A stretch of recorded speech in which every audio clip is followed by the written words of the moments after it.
¿Qué tal? Muy buenas tardes. Qué gusto que estén con nosotros de nueva cuenta aquí en la UNAM Responde, este programa de TV UNAM, que ha estado muy atento a darle seguimiento a lo que sucede con esta pandemia ocasionada por el virus del SARS-CoV-2 y la enfermedad de COVID-19.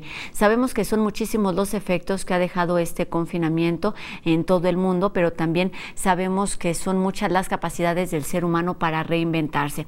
Y en este tema de las afectaciones, pues la cultura ha sido uno de esos sectores, pero también sabemos que los artistas y los gestores culturales se han dado a la tarea de reinventarse y de crear nuevas estrategias para seguir estando en contacto con su público.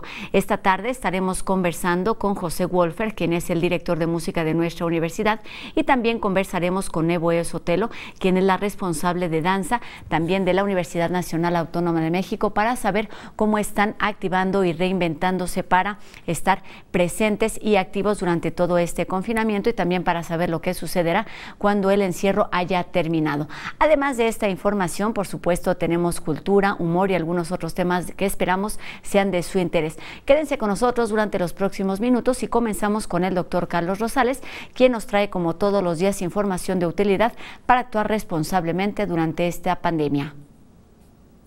Gracias, Rosa. Muy buenas tardes. Qué bueno que sigue con nosotros en la UNAM Responde y tenemos más preguntas de nuestro público. Nos preguntan ahora, ¿es seguro que ir a cortarme el cabello? Bueno, salir e ir a lugares donde ya hay más negocios abiertos es tan seguro como todas las personas involucradas cooperemos. El riesgo de contraer la enfermedad COVID-19 viene de estar cerca de alguien que esté infeccioso y pueda transmitir el virus. En el caso particular de ir a cortarnos el cabello, la persona que va como cliente tiene que salir usando mascarilla, un cubrebocas que tape tanto la boca como la nariz. Ya puesto, no debe estar tocando ni moviendo y hay que evitar tocar la cara todo el tiempo. Por parte de la persona que va a cortar el cabello, esta también tiene que usar una mascarilla que cubra nariz y boca todo el tiempo. Se pone la mascarilla y ya no se mueve y no se toca. La persona que corta el cabello se va a tener que acercar y tocarnos, y entonces es muy importante que esta persona se lave muy bien las manos antes de cortar el cabello y lo vuelva a hacer también muy bien al final, antes de tocar al siguiente cliente. Si se siguen estas recomendaciones de ambas partes, el riesgo de contagio se reduce muchísimo. Entonces, sí, podemos ahora empezar a salir, va a haber más negocios abiertos y el riesgo de contagio va a ser más alto dependiendo de nosotros. ¿Qué tanto respetemos estas normas de higiene y distancia? Si las seguimos, reduciremos el riesgo de enfermarnos mucho. Hagámoslo todos y mantengámonos sanos.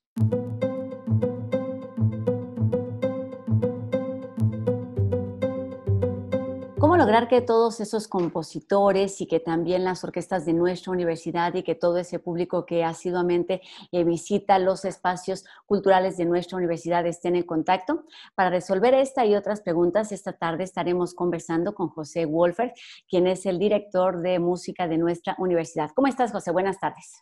¿Qué tal, Rosa? Buenas tardes. Un gusto estar aquí con ustedes. Muchas gracias. Pues mucho de qué platicar porque han pasado, ya varios meses desde que comenzó esta pandemia, pero también varios meses desde que llegaste a esta dirección de música. Entonces, significó, digamos, dos planes distintos. Platícanos cómo es que la dirección de música ha afrontado esta nueva realidad de pandemia, de contingencia, para estar en contacto con su público.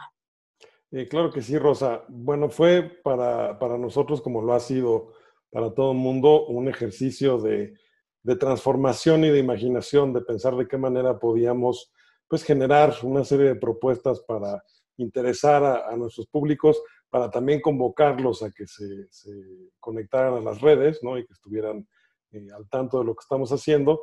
Entonces ideamos distintas iniciativas, algunas de ellas involucrando a los grupos artísticos de la universidad, en concreto a la OFUNAM, a la Orquesta Filarmónica, también a la Orquesta Juvenil, la Orquesta de Eduardo Mata y la Academia de Música Antigua, que son digamos, los 3 grupos, 2 de ellos de becarios y uno que es el grupo profesional, que es la orquesta. Entonces, pues surgieron varias iniciativas. Una de las primeras que echamos a andar muy pronto fue una serie de testimonios en donde le preguntábamos a los músicos, a los integrantes de los grupos, pues que nos compartieran en qué consistía esta vivencia tan extraña, tan anómala, tan distinta en la que estábamos pues envueltos todo el mundo, sobre todo al principio de la pandemia, ¿no? Entonces, lo que les proponíamos también es que nos contaran un poco de cómo eran sus días, de cómo pasaban el tiempo y nos compartieran también algún momento musical. La vida del músico quizá es más recluida de lo que mucha gente se imagina. Entonces, para muchos de ellos no representó un cambio tan drástico, aunque luego lo platicabas un poco más y decías, sí, bueno, estoy uno acostumbrado a estar encerrado con su instrumento durante largas horas, sobre todo en el caso de los intérpretes, pero no es lo mismo eso y después poder salir a tomar un café o pasear por el barrio, ir al parque, a simplemente no poder estar más que en casa, ¿no? Entonces queríamos compartir esas vivencias con el público, también darle oportunidad a los músicos, pues que se pusieran en contacto de esta manera, que representara una ventana para poder manifestarse y sentir que no estábamos tan aislados como parecíamos, o como sí lo estamos de alguna manera todavía hasta ahora, ¿no? Esa es una iniciativa que lanzamos. Grabamos también una serie de trivias musicales, ahí con muchos de los músicos de los FUNAM, en donde grababan algún pasaje de alguna obra orquestal y invitábamos al público a escucharlo, a verlo, porque lo grabamos en video con los teléfonos celulares, que es esta modalidad tan ubicua en este momento, y a adivinar de qué se trataba, ¿no? Los músicos, por ejemplo, los muchachos de la Academia de Música Antigua han estado también muy activos. Semana a semana han estado produciendo una cápsula en donde nos invitan a conocer algún aspecto de lo que es la práctica de la música antigua. Pensamos incluso el nombre de la serie, que se llama Música Antigua, entre signos de interrogación. Interrogación, claro. La idea es pues retar un poco esa idea de que es música antigua. El momento en el que se produce hoy en día, que la estamos tocando, que le está llegando al público en este momento, pues es música que es actual, es música que hemos recuperado, digamos, para nuestros tiempos. Es el propósito de ese nombre. Entonces, semana a semana han ido generando cápsulas, se ponen de acuerdo para tocar entre ellos, nos hablan de la ornamentación en el barroco, nos van platicando de los distintos instrumentos, la viola da gamba, así, ¿no? Y por otro lado, también comenzamos casi desde la primera semana en la que ideamos esta propuesta, a mediados de marzo, con una serie que se llama Laboratorios Sonoros, en donde semana a semana invitamos a un creador o a una creadora que está trabajando hoy en día con el sonido, ya sea un compositor o un artista sonoro, entendido quizá en su acepción más amplia, ¿no? Alguien que trabaja con el sonido, a que nos invitara a su taller, que nos introdujera como público a lo que está trabajando, que nos explicara qué tipo de procesos, qué tipo de herramientas utiliza, cómo trabaja, esto como un primer momento de esta serie, y en un segundo momento ya poner manos a la obra y mostrarnos cómo se realiza eso que nos han platicado, ¿no? Entonces hemos tenido, por ejemplo, a Tania Rubio, que es una joven compositora que trabaja con sonidos de la naturaleza, en particular de animales que ella graba, hace música electrónica, ha tenido mucho interés también en recuperar el sonido de los instrumentos prehispánicos, por ejemplo. Entonces presentó una pieza que va en ese sentido. Arcángel Constantini hizo una presentación de una serie de instrumentos que él utiliza, transductores que convierten señales luminosas en sonido. Juan Felipe Waller nos presentó una obra para 2 arpas, una obra nueva. En fin, se trata aquí de generar una vitrina para que el público que nos acompaña a través de las redes de Música UNAM, pues vea el tipo de creación contemporánea que hay hoy en día. Estas son algunas de las iniciativas que ya echamos a andar y tenemos algunas nuevas que estamos ahora por lanzar. Ahorita platicaremos de estas nuevas iniciativas también y también del público, pero me llama mucho la atención en todo lo que nos has platicado. Hay algo que está ahí, que es una constante, que es esta posibilidad de crear estos procesos creativos. Se han transformado esta pandemia, que para muchos es, como sabemos, un momento de crisis, para los músicos es una oportunidad de crear, de pensar nuevas herramientas, de imaginar, como bien nos lo dices.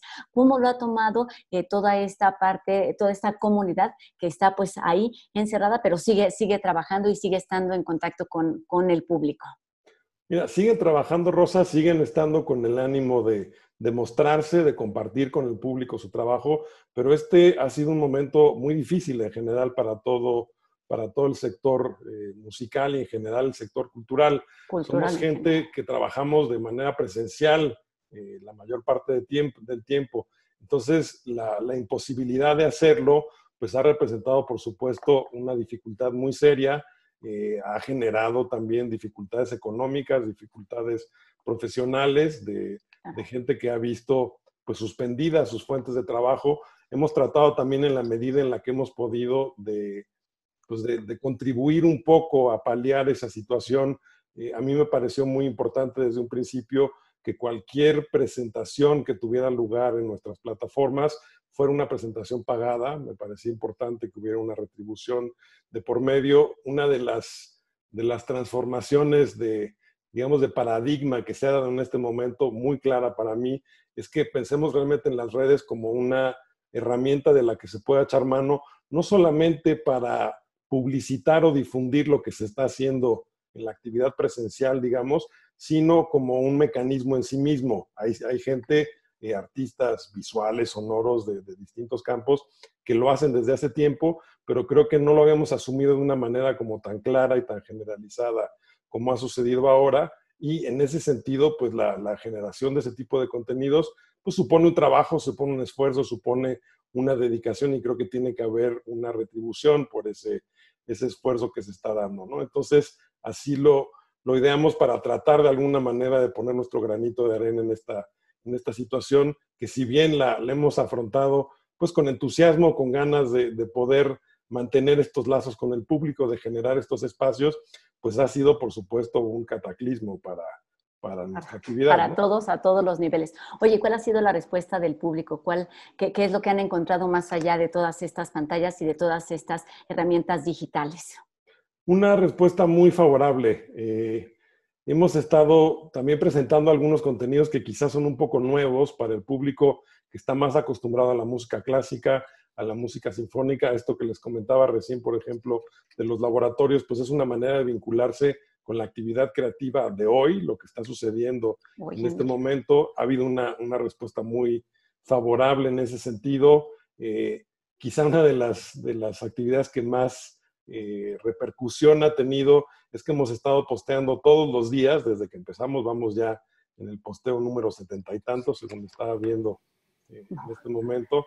Nunca creímos que fueran tantos, ¿verdad? O que fuéramos a llegar a tantos. Exacto, ¿no? Y estamos posteando todos los días una playlist en donde alguien nos comparte. Yo mismo he presentado algunas, los integrantes de las orquestas también lo han hecho, en donde nos invitan a escuchar algo de lo que les llama la atención a ellos, ya sea el recorrido por los madrigales del Renacimiento, por decir algo, la música de las películas de Disney, que fue, por ejemplo, una de las propuestas de uno de nuestros participantes.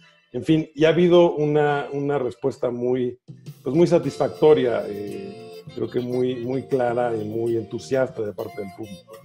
Oye, ¿con qué de todas estas alternativas que encontraron para estar en contacto con el público durante la contingencia se quedarán después de que volvamos a esta nueva realidad, cualquiera que sea? Ahorita hablaremos también brevemente de esto, pensando en esta estrategia que encontraron por la pandemia y pensando también en el plan de trabajo que tú tenías cuando llegaste a esta dirección hace también muy poquitos meses. Sí, es curioso porque yo comencé en febrero en la dirección de música y pues fue a mediados de marzo que tuvimos ya que hacer esta adaptación. Entonces, exacto, como dices, pues sí, fue necesario repensar algunas de las cosas. Digo, como nos ha pasado a todo el mundo, ¿no? Que teníamos ciertos planes y ciertas ideas y hemos tenido que adaptarnos a esta realidad distinta. Vamos a continuar con varias de las cosas que comentábamos ahora, con los laboratorios, por ejemplo. Seguiremos compartiendo las playlists con el público para que puedan escuchar música, pero quizá las iniciativas que eran más coyunturales, es decir, por ejemplo, estos testimonios en donde la gente nos compartía su sentir en cuanto comenzó la pandemia, me parece que ya cumplieron su ciclo. Y entonces vamos a dar paso a algunos proyectos nuevos. ¿Quieres que les comente ahora lo que tenemos en puerta? Ya no tenemos muchísimo tiempo, pero sí, claro, platícanos. Tenemos un par de minutitos. Claro, así como tenemos esta ventana para los creadores y las creadoras contemporáneas, vamos a tener también un espacio para que los músicos de LoFUNAM nos presenten su trabajo solista, una serie que se llama Solistas de LoFUNAM, ¿no? En donde semana a semana nos estarán presentando algún trabajo. Tendremos también la tocada del miércoles, en donde cada miércoles habrá un invitado, ese sí, externo o externa a Música UNAM, alguien que invitamos de fuera, de distintos géneros musicales, ¿no? Y tendremos también algunos espacios para platicar sobre temas de actualidad en el mundo de la cultura y en el mundo musical. Esto será a partir de agosto, ¿verdad? Así es, a partir del 3 de agosto comenzamos, ahora sí que con esta nueva barra de programación, por llamarle de alguna manera. Hay que estar muy, muy al pendiente de lo que ocurra en musica.unam.mx con nuestras nuevas estrategias. Y es que quería para dejar al final cómo se están pensando las medidas, los protocolos, porque ya están trabajando en ellos y ya hay alguna claridad sobre cómo será la reapertura de los espacios de la Sala Nezahualcóyotl, que bueno, que es una de las salas más queridas, no solo de la universidad, sino de todo el país. Y como bien dices, pues la cultura y la música, la cultura en general y la cultura en particular, vive, me parece, de las vivencias, de las experiencias, del contacto, y entonces el regreso será distinto, pero tendrá que suceder en algún momento. ¿Hasta qué punto van en estas estrategias, en estos protocolos, José? Estamos ya muy avanzados en el análisis de todas las medidas que habrá que tomar. Ahora, volviendo en agosto, se van a anunciar una serie de lineamientos generales para toda la universidad, ¿no? Y poco después de eso, cada una de nuestras áreas irá marcando los protocolos que vamos a adoptar. Como mencionas, la Sala NES es uno de nuestros espacios predilectos en la universidad, una vitrina de la universidad, yo me atrevería a decir hacia el mundo, ¿no? Es una sala de conciertos realmente única. Sí, y claro, por lo mismo, pues tenemos que pensar también muy bien en de qué manera podemos acoger nuevamente a los músicos, recibir nuevamente al público, y pues sí, vamos a implementar toda una serie de medidas para salvaguardar tanto a los músicos, que tenemos que hacerlo bajo condiciones excepcionales. Nos hemos estado fijando mucho en lo que están planteando otras orquestas que ya retomaron o que ya están por retomar algo de la actividad. Hemos estado también consultando con otras orquestas del país para ponernos de acuerdo pues, en medidas que nos parece que son sensatas para todo el mundo adoptar, ¿no? Y la Sala NESA, con la capacidad que tiene para albergar a todo ese público, pues por lo mismo también supone una gran responsabilidad para poder invitar al público a que acuda de una manera pues sana, que nos sintamos seguros y tranquilos de estar ahí durante las actividades.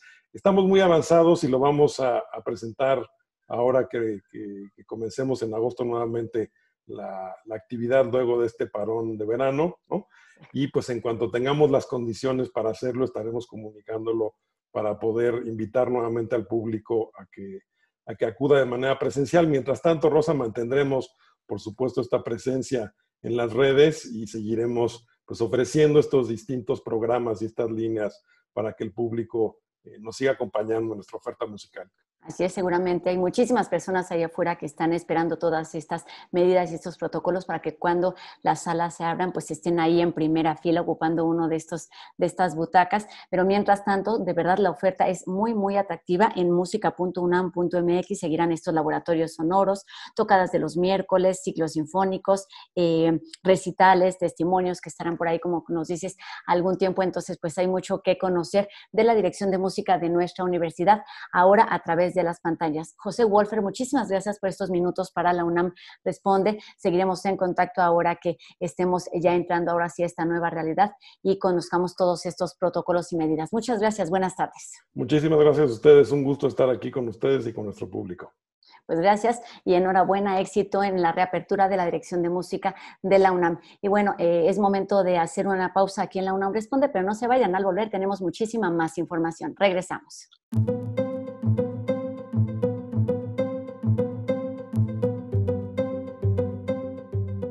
Qué gusto que esté con nosotros, que continúe aquí en la UNAM Responde, y tenemos enseguida la voz de la doctora Erika Rivero de la Coordinación de Humanidades, quien nos ayuda a reflexionar sobre lo que está sucediendo con este regreso paulatino a las calles. Cuando se abran las puertas. La reflexión de Humanidades UNAM sobre el futuro. Soy la doctora Erika Rivero Espinosa, investigadora asociada del Centro Regional de Investigaciones Multidisciplinarias de la UNAM. Cuando se abran las puertas de las escuelas, debemos dirigir los esfuerzos a la búsqueda del bienestar. Pero este bienestar no solo se alcanza con las medidas de higiene y de prevención que son planeadas desde la Secretaría de Educación Pública, sino que también es necesario el desarrollo de procesos de convivencia que faciliten el retorno a lo cotidiano en la mejor de las condiciones psicológicas, sociales, emocionales y pedagógicas. Entonces, las medidas prescritas por la SEP tampoco podrán entenderse ni llevarse a cabo de la manera más adecuada si no es a través del trabajo con el significado colectivo construido de manera consciente sobre el cuidado de los otros y de las otras. Esto quiere decir que el cuidado debe ser entendido desde lo colectivo y no desde lo individual, no únicamente desde lo preventivo, sino desde la solidaridad hacia los otros, no desde el miedo. A partir de las medidas de distanciamiento físico prescrito en las escuelas, se tendrán que buscar en el aula vías alternas de vinculación afectiva, que no impliquen por el momento contacto físico, pero sí contacto emocional. Al regreso a clases tendremos que ser creativos para abrazarnos con palabras. Entonces aquí es muy importante no confundir el distanciamiento físico con la imposibilidad de convivencia. La comunidad educativa debe fungir en estos momentos como una red social de apoyo en la que se retome el tema de la pandemia desde una mirada crítica y socialmente constructiva, y en el que se reconozca principalmente el carácter relacional del aprendizaje. Hoy más que nunca, lo más importante es precisamente reconocer el valor de la convivencia como base de cualquier proceso formativo y también poder confirmar que el aprendizaje va más allá de la repetición o del reforzamiento de contenidos. Cuando se abran las puertas de la escuela, probablemente tengamos prisa y tengamos preocupación y querramos cubrir los contenidos curriculares y regularizar aprendizajes y nuestros esfuerzos se van a centrar en eso, pero más bien es el momento más indicado para desacelerar el paso y empezarnos a cuestionar nuevamente el papel de la educación. El regreso a clases puede ser la oportunidad para hacernos preguntas sobre los contenidos, su pertinencia y utilidad en este contexto de crisis. Podemos preguntarnos qué queremos de la educación, qué necesitamos en estos momentos de la comunidad educativa. Hoy podemos discutir las prioridades y también identificar las prácticas que no queremos repetir. Hoy es importante reconocer y retomar a la educación como una de las claves para favorecer la convivencia en bienestar y para promover también la cohesión y la participación social y obviamente para lograr objetivos de justicia social. La educación es vital para cuestionar nuestras formas de relación desde una postura crítica. Eso es muy importante, que sea desde una postura crítica que nos permita reconocer que nuestras estructuras que han dado significado a nuestras formas de relacionamiento han sido gestadas a partir de un modelo neoliberal, de un modelo de sociedad neoliberal guiado por intereses económicos de mercado, que han implicado brechas cada vez más amplias entre personas sobre una base muy amplia de desigualdad entre las personas. Entonces, a través de esta postura crítica de la que hablamos, podemos repensar la convivencia hacia la búsqueda y hacia la construcción de formas distintas de relación. Hoy, o cuando se abran las puertas hacia las escuelas, será el momento de resignificar nuestras prácticas. Es quizá esta crisis un parteaguas que nos permite retomar la convivencia como un proceso político, del cual depende ni más ni menos que el tejido social. Entonces, esta vía nos permite abordarla, entre otros elementos, a partir de la cohesión social, los vínculos de participación y la afectividad colectiva. Es vital hoy poder analizar estos procesos a la luz de los cambios en las dinámicas sociales de interacción que estamos viviendo en carne propia a partir de la pandemia, sobre todo desde el punto de vista de posibilidades para la transformación social. Es el momento de buscar y de construir ideales colectivos de bienestar. Es hoy momento de centrarnos en la vida en común. Cuando se abran las puertas. Humanidades UNAM. Un nuevo nosotros. La ONU ha reportado que el consumo de drogas y también los delitos relacionados con el narcotráfico han aumentado durante estos meses de pandemia. De esto nos habla enseguida Jacobo Dayano. Buenas tardes. La Oficina de Naciones Unidas para la Droga y el Delito ha reportado que el consumo y tráfico de drogas ha venido en aumento en los meses de la pandemia. La pandemia es una amenaza para agravar los peligros del tráfico y consumo de drogas. ¿A qué se debe esto? A que el desempleo y la reducción de oportunidades causadas por la pandemia han afectado de manera desproporcionada a los más pobres, haciéndolos más vulnerables tanto al uso de drogas como al tráfico y cultivo para ganar algo de dinero.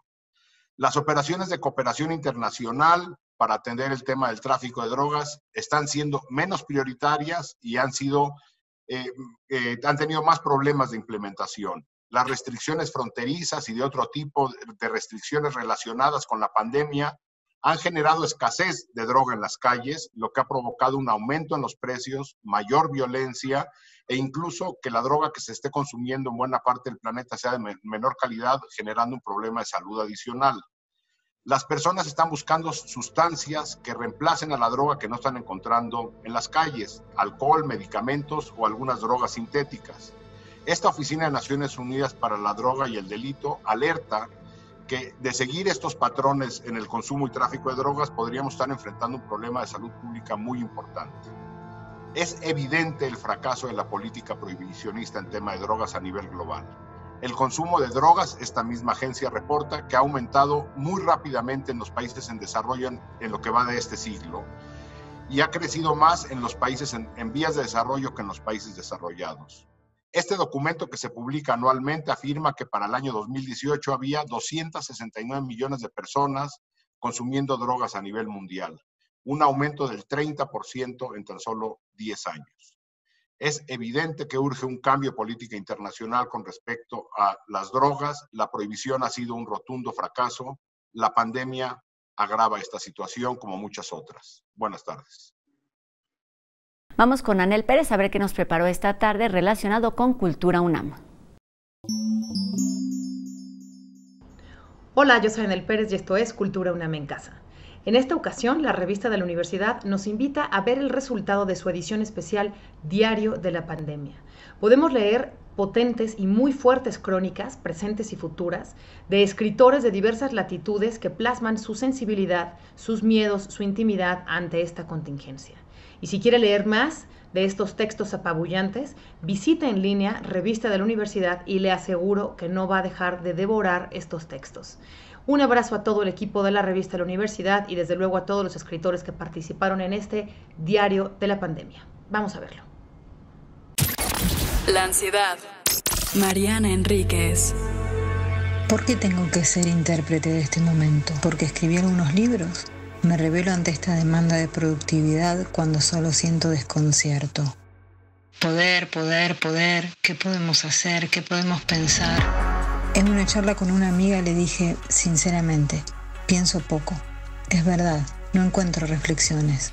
Encuentro cómo no usar el home banking con bancos que ofrecen sistemas hostiles, no atienden el teléfono y son implacables en la demanda del pago. Encuentro cómo evito el miedo cada vez que mi pareja sale a comprar la comida que necesitamos. ¿Qué hago si se enferma? Es muy poco probable que esto pase, me dicen los expertos. Todo lo que me repito no sirve de nada. Y tengo terror de que termine en un hospital de campaña o que termine ahí mi madre.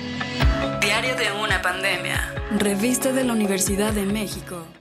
Soy Cristina Rivera Garza y les estoy leyendo desde aquí, desde Houston, un párrafo, una sección del ensayo del verbo tocar que apareció en el Diario de la Pandemia. Como el contacto se lleva a cabo por cercanía, especialmente a través del sistema respiratorio y el tacto, tenemos que ser conscientes de que somos cuerpos. Parece una operación sencilla, no lo es. La máquina de producir mercancías nos ha acostumbrado a vivir bajo la ilusión de que somos incorpóreos. Podemos trabajar sin cesar, podemos consumir sin cesar. Si estuviéramos en un cuento de la escritora salvadoreña Claudia Hernández, seríamos esos personajes que, incluso muertos, incluso vueltos ya cadáveres, continúan checando la tarjeta de entrada al trabajo o sacando la tarjeta de crédito frente a las máquinas registradoras de los comercios. El capitalismo al estilo USA es así, literalmente descarnado. La ilusión de no tener cuerpo a la que contribuyen pastillas y medicamentos varios conduce a la ilusión de no tener otra conexión con el mundo que no sea la electrónica. Del hechizo de la abstracción cuelga la falta de solidaridad con nuestro entorno y, a fin de cuentas, la indolencia. No nos duele lo que no nos toca, lo que no sabemos que nos toca. Pero ahora que estamos detenidos, ahora que sabemos que nuestras manos son armas mortíferas, no podemos no pensarlo. La rematerialización de nuestros mundos en tiempo de la desaceleración obliga a preguntas que son políticas en su mera raíz. ¿Quién ha tocado esto que toco yo? ¿Quién lo ha producido? ¿De dónde viene? ¿En qué condiciones de explotación o sanidad se fragua esto que viene hacia mis manos? ¿Con qué cantidad de virus? Exilio en la calle principal. Julián Herber.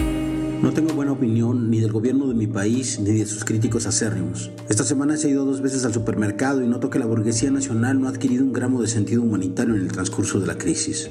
No solo todo es más caro, es además deficiente. Como si una desgracia global fuera el mejor momento para comercializar lo que está al borde de la descomposición. El precio de placebos contra la paranoia viral roza lo obsceno. El capitalismo salvaje sigue siendo capitalismo salvaje, solo que ahora tiene fiebre. Mi sensación es que ya todos estamos de algún modo ético, fisiológico, ideológico, emocional, económico, contagiados.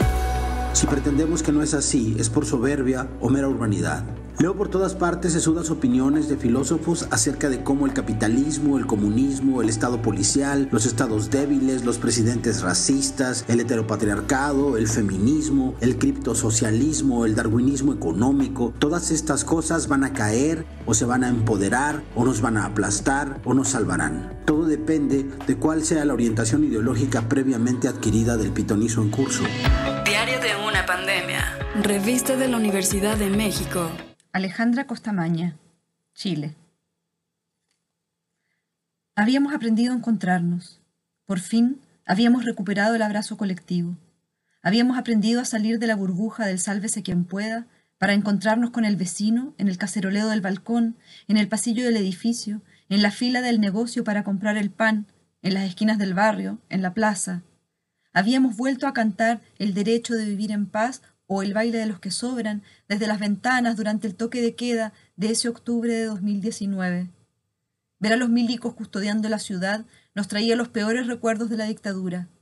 Nos parecía una pesadilla de la que queríamos despertar con urgencia, pero estábamos juntos y nos volcábamos a la calle. Llenábamos nuestros rociadores de agua con bicarbonato para humedecer los pañuelos y las caras de los manifestantes cuando las bombas lacrimógenas o el gas pimienta arrojados por la policía nos ahogaban. Coreábamos y saltábamos en perfecto desorden, sudor con sudor, confundidos entre la multitud. Íbamos a cumplir 5 meses en ese despertar colectivo cuando llegó la pandemia y nos recluyó. Adiós abrazos, adiós manos, adiós besos. Debimos cambiar las capuchas por las mascarillas, llenar los rociadores de agua con cloro para desinfectar las bolsas de basura y mitigar el riesgo que corren los trabajadores del aseo. Los ronquidos de los gatos reemplazaron el murmullo de los bares, y de pronto los vecinos pasaron a ser sonidos de fondo en el silencio de la noche o en la intermitencia de las sirenas que golpean los oídos. Queremos pensar que el confinamiento nos llega con el chip de lo colectivo ya incorporado. Algo aprendimos durante estos meses, nos decimos. La rebelión de octubre fue una suerte de adiestramiento, nos repetimos. Tenemos la sensación, o el deseo, o la fantasía de que cuando la emergencia sanitaria pase, cuando tengamos la seguridad de que no contagiamos a nadie, volveremos a las calles con garra, con más ganas que nunca. Estaremos más golpeados, aún más precarizados, aturdidos y dolidos por estos días extraños. Quizás nos costará volver a abrazarnos, pero seguiremos despiertos, listos para retomar lo que empezamos el 18 de octubre de 2019. Vamos con la siguiente cápsula que nos preparó muy a su manera el equipo de No Memes, siempre con humor. Un mundo paralelo está en evolución ahora mismo que tú miras, la UNAM responde. Y no está en otra galaxia, sino mucho más cerca de lo que crees. Para enterarte de lo que ya acontece en el cibermundo, ve esta cápsula que tenemos para ti de parte de No Memes.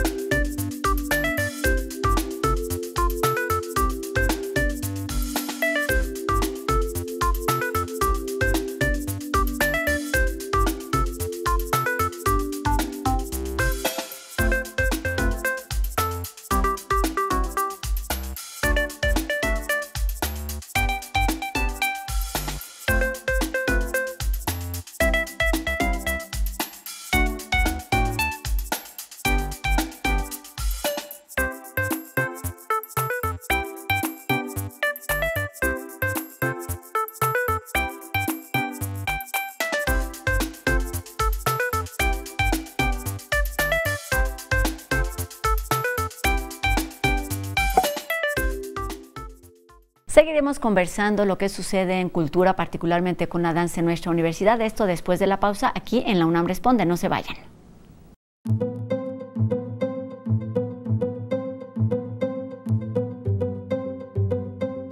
Comenzamos este último bloque con otro de los trabajos ganadores del concurso que promovió hace algunas semanas la SEP, titulado Quédate en casa. En la actualidad, estamos viviendo una crisis sanitaria mundial. Día tras día, la tasa de letalidad del COVID-19 va aumentando, a la par que el número de personas infectadas. Apenas se ha llegado al 1% de personas infectadas, según datos oficiales de la Organización Mundial de la Salud. Se estima que la pandemia acabará cuando esté infectada al menos el 60% de la población. ¿Pero qué podemos hacer para ayudar a que todo esto acabe pronto? A continuación, les presento una historia basada en hechos reales. Esto ocurrió en una joven pareja. Al parecer, la chica discutía con su novio porque él no quería hacer caso y tomar las medidas de prevención contra el COVID-19. Él le refutaba a ella de que la enfermedad era falsa y que era muy tonto seguir las medidas de prevención. En fin, esto ocasionó la ruptura de ellos. Al poco tiempo, la chica se enteró que su exnovio estaba hospitalizado porque había contraído esta enfermedad respiratoria. Afortunadamente, el chico logró sobrevivir y cuando salió del hospital se reencontró con ella. Él le pidió a ella que lo perdonara debido a que estaba equivocado.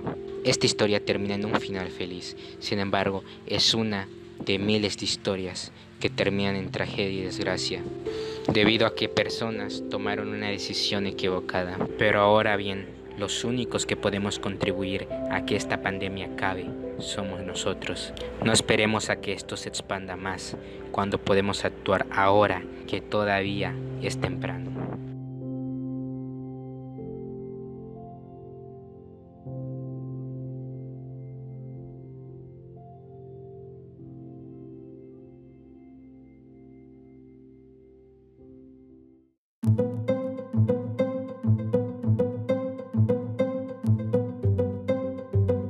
Evoe Sotelo es la directora de danza de nuestra universidad, una instancia que desde hace ya muchos años se ha dedicado a difundir, a experimentar con esta disciplina que tiene como escenario el cuerpo mismo, pero bueno, también durante todos estos años pues ha tenido como objetivo crear un diálogo, un puente con el público y precisamente para hablar de esto, ahora que estamos en cuarentena, donde las situaciones han cambiado radicalmente, pues saludamos con mucho gusto a Evoe. ¿Cómo estás, Evoe? Buenas tardes. Hola, ¿qué tal? Buenas tardes.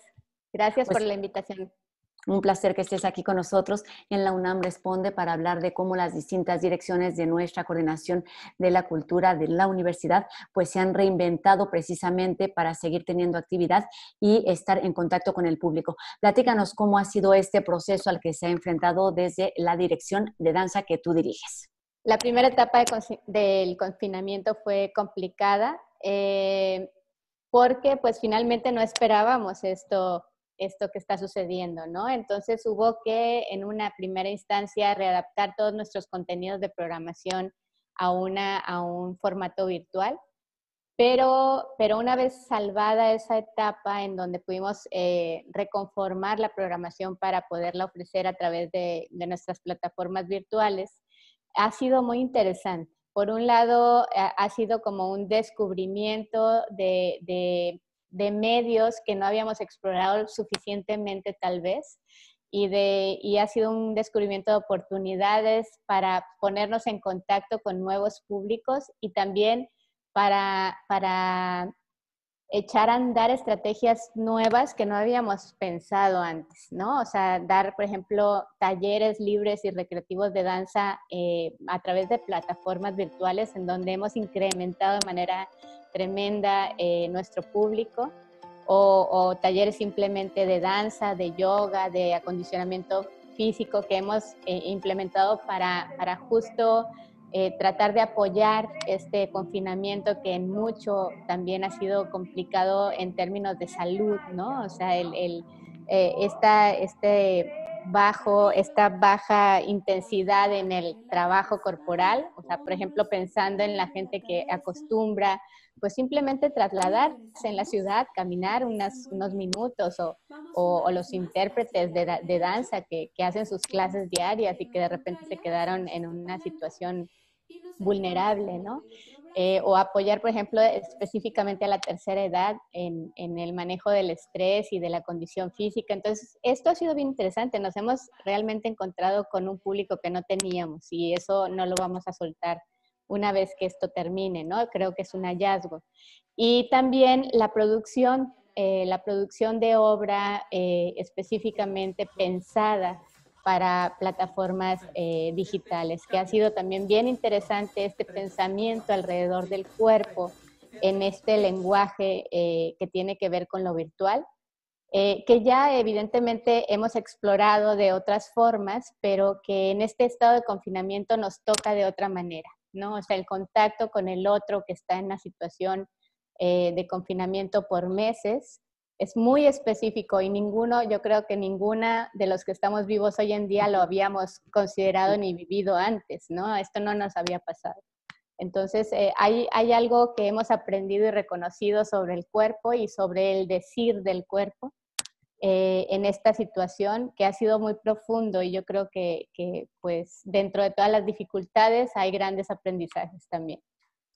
Oye, platícanos, ¿qué ha pasado con el público? ¿Cuál ha sido la respuesta? ¿Cuál ha sido la reacción? Porque ustedes tienen distintos tipos de público. Más adelante platicaremos de todas estas experiencias que no solamente tienen que ver, digamos, con las funciones, con las puestas en escena, sino con estos talleres, con este intercambio académico que también tienen ustedes. Platícanos cuál ha sido la respuesta de su público y del nuevo que se han ido encontrando a partir del uso de estas nuevas herramientas.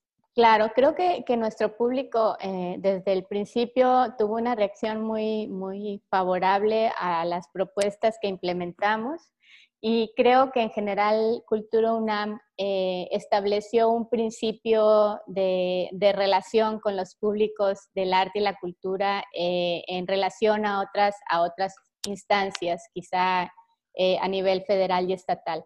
Entonces, eso sí fue muy evidente para nosotros que encontramos como una gran necesidad en la gente de tener oportunidades para acceder a formas de discursos, en el caso de nosotros desde la danza, pero eso fue en general en Cultura UNAM lo que sucedió con teatro, con música, con museos, con literatura, fue muy evidente, ¿no? O sea, hubo una gran producción de contenidos de muy alto nivel y que creo que sí marcaron una pauta importante, una referencia importante a nivel nacional. Y eso nos da mucho gusto porque no es gratuito, es como resultado de un gran trabajo que hicimos en poco tiempo, pero de manera muy comprometida. Entonces ahí realmente que es un asunto colaborativo muy importante y que es importante reconocer y destacar. Y en sus efectos en el lado de danza, pues fueron muy grandes, ¿no? De entrada tuvimos una opción amplia de talleres y de cursos, de clases que podía tomar quien quisiera tomarlos.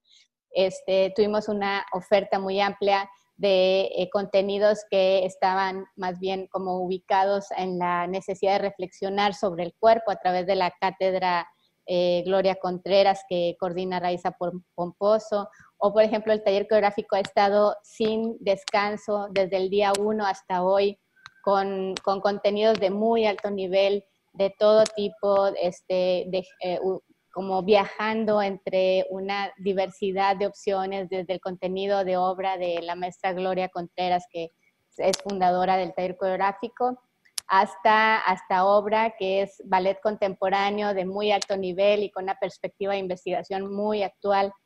Entonces el taller coreográfico ha abordado también de manera muy, muy profunda su ejercicio y promoviendo siempre al final charlas con el público, con los coreógrafos que han montado obra con ellos.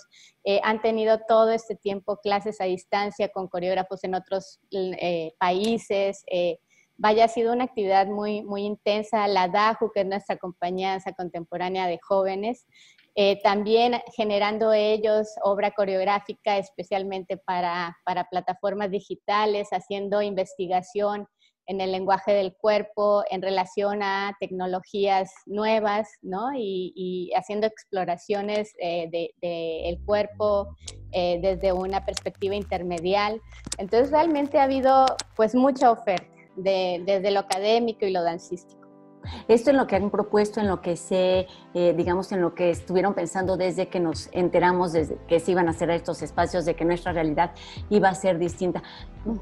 ¿Cuáles son estos efectos positivos que han obtenido de esta pandemia? ¿Qué es lo que han aprendido para seguirlo replicando durante las siguientes semanas y durante los siguientes meses, aun cuando todos estos espacios estén reabiertos con, por supuesto, nuevas medidas y en nuevas condiciones? Sí, ha habido muchos descubrimientos y por supuesto que creo que entre ellos está el reconocer que, por ejemplo, la oferta académica es algo que todo el mundo desea encontrar.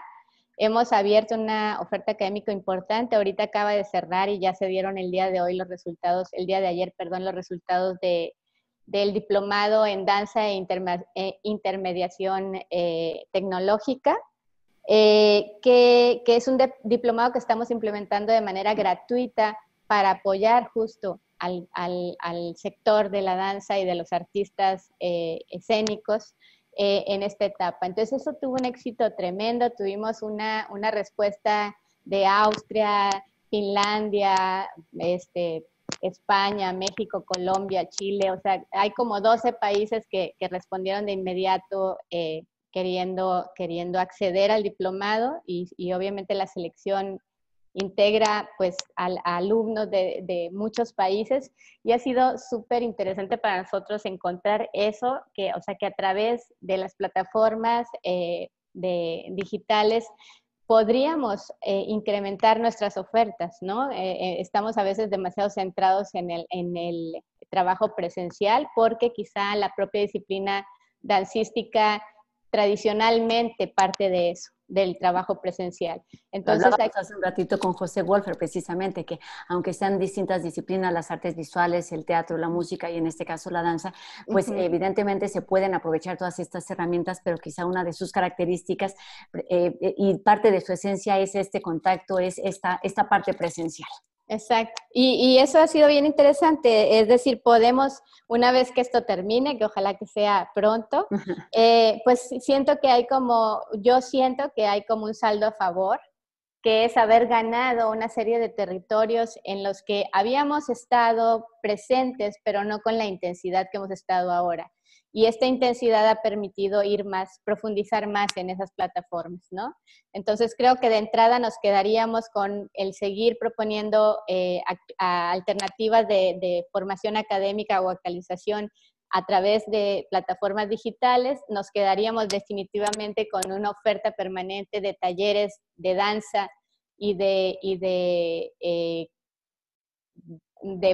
distintos lenguajes, digamos, que tengan que ver con acondicionamiento físico, distintas metodologías a través de las plataformas digitales. Nos quedaríamos definitivamente con toda aquella actividad que hemos tenido y con mucho éxito de reflexión sobre el cuerpo expresivo en el momento actual, ya no pensándolo solo desde la danza, sino en sus vínculos naturales con todas las disciplinas y con todos los ámbitos del pensamiento humano, el filosófico, la ciencia, obviamente las otras disciplinas artísticas, la sociología, las ciencias más bien humanísticas, ¿no? Entonces, creo que ha habido un logro allí muy interesante, se ha hecho un público que va siguiendo estas acciones, entonces creo que eso obviamente no hay que perderlo.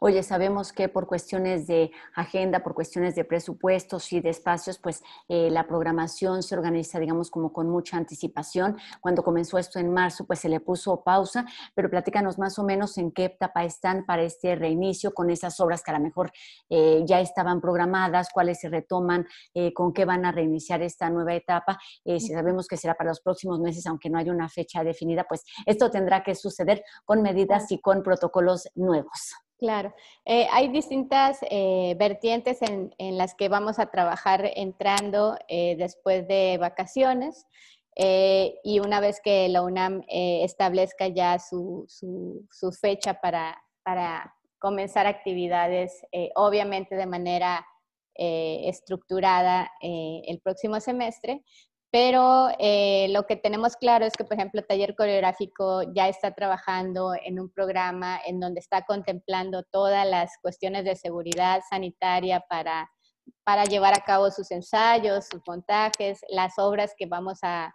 presentar en los programas de los primeros meses serán privilegiando, por ejemplo, solos y duetos, un trabajo en sana distancia y demás. Eso es posible hacerlo. En el Taller Coreográfico tienen un gran... un potencial muy grande porque tiene un repertorio muy amplio que incluye muchos solos y duetos muy interesantes, entonces creo que eso lo van a hacer así. Daju va a trabajar de la misma forma, de manera escalonada, con distintos horarios, dividiendo a la compañía en distintos grupos para entrenar y para montar. Y lo mismo, Daju, por ejemplo, que no tiene, su característica es que es más bien itinerante. Daju está diseñada para salir a distintos espacios de la universidad y recorrer, digamos, los distintos facultades, prepas, CCHs, o sea, todos aquellos rincones en donde normalmente no ocurre la danza. Daju está diseñada justamente para acercar la danza a esos espacios universitarios, entonces lo hará de esa forma y lo hará también en espacios abiertos, privilegiando obras coreográficas en donde sea posible mantener estas condiciones de sana distancia y demás. Creo que estas dos compañías lo tienen muy claro y están trabajando en ello y así lo vamos a hacer. Y por otra parte, la programación que se lleva a cabo en Salón de Danza y Covarrubias ya, que es abierta hacia compañías independientes y demás, la estamos tratando de plantear en espacios abiertos y con formas alternativas e interesantes también de producción. Estamos pensando, por ejemplo, en utilizar el estacionamiento con autos, la gente dentro de sus autos y sucediendo la danza afuera, también de manera como muy bien estructurada. Hay muchísimo de qué platicar. Estaremos muy atentos, por supuesto, a este nuevo regreso, a esta nueva normalidad. Pero mientras tanto, la invitación es estar muy de cerca a lo que sucede en danza.unam.mx, que efectivamente, como nos dices, han estado muy activos en todas las redes sociales, muy activos con toda su comunidad y pues eso implica que hay un mayor contacto con el público en general. Entonces, pues enhorabuena por esta crisis que parecía, digamos, un poco negativa y lo es en algunos sentidos, pero también, como bien dices, pues es una oportunidad para resignificar lo que sucede con las artes, con la cultura y con la danza en particular. Evoe, muchas gracias por estos minutos para la UNAM Responde. A ti, Rosa, gracias por la invitación. Un gusto que estés aquí con nosotros y bueno, no se vayan, tenemos mucho más enseguida aquí en la UNAM Responde. Sabemos que uno de los grandes problemas de nuestra población en México es el del sobrepeso. De esto nos habla enseguida Majo Gallardo. ¿Cómo están? Soy Majo Gallardo, nutrióloga clínica y deportiva. Y les quiero platicar por qué ahora más que nunca tenemos que cuidar nuestro peso. Con esta pandemia y situación actual del COVID-19, es más que evidente que los factores de riesgo de contagio vienen determinados por un peso no saludable. El sobrepeso y la obesidad ocupan el 5º lugar de causas de muerte a nivel mundial. 2.8 millones de personas mueren por causa del sobrepeso u obesidad al año. Y aproximadamente 70% de los mexicanos padecen sobrepeso u obesidad. La obesidad y el sobrepeso traen como consecuencia enfermedades como diabetes, hipertensión, enfermedades cardiovasculares, niveles de colesterol o triglicéridos elevados. Y lo más probable es que este sobrepeso y obesidad vengan por una dieta no saludable y sedentarismo, los cuales disminuyen el sistema inmunológico. Como pueden ver, es una bola de nieve, donde todo tiene que ver. Por lo que si antes no le prestabas atención a tu sobrepeso, a tu obesidad o a tu alimentación, tienes que hacer un cambio de chip, ya que esta pandemia vino a cambiar nuestra manera de vivir y viviremos con ella unos meses o unos años más.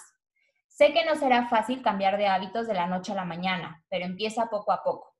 1. Consume 2 porciones de fruta y 3 porciones de verdura al día. 2. Evita preparaciones fritas, empanizadas y capeadas y cámbialas por preparaciones a la plancha, asados, empapelados o en caldillo de jitomate. 3. Toma más agua. 4. Disminuye consumos de alimentos procesados y aumenta el consumo de alimentos naturales. 5. Baja tu consumo de refresco, jugos industrializados, aguas de frutas, dulces y chocolate. 6. Muévete un poco más. Baja y sube escaleras, camina alrededor de tu casa o si tu estado de salud te lo permite, haz rutinas de ejercicio en casa. Recuerda que tu alimentación es determinante para tu estado de salud. Así que cuídate, presta atención a tu dieta y genera cambios poco a poco para evitar más contagios de COVID-19. Estoy como Numa Nutrición en Facebook e Instagram para poder resolver tus dudas. Y con esta información terminamos un programa más de la UNAM Responde. Recuerde que nuestra retransmisión es todos los días en punto de las 6:30 de la tarde. Y mañana, por supuesto, tenemos información nueva. A las 2:30 tenemos una cita. Aquí nos vemos. Adiós.